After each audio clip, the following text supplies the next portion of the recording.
Ay, Lods, ayan. Nakikita nyo, Lods, ang isa excavator. May nakaharang na motorsiklo. Ayan, tumabi ka nga. At ako'y dadaan. Ganyan ba talaga ngayon? Talaga naman, oh. Pero anyway, ayan, sila nagbibiroan, pati yung mga bako operator. Ayan, lagyan alikabok yung isa, oh. Porque maliit nga siya, eh. Pinalikabukan na. Eh, ayan. At iba't iba ang naranasan ng mga baka operator sa kanilang mga unit. Ngunit sila rin naman ay masaya sa ginagawa nila.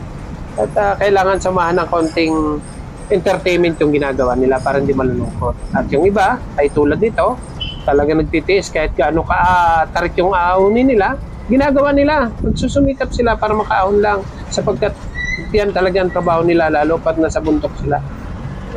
Mahirap din kaya maging operator ng excavator dahil kasi karamihan ng ginagawa nila ay sa mga critical area.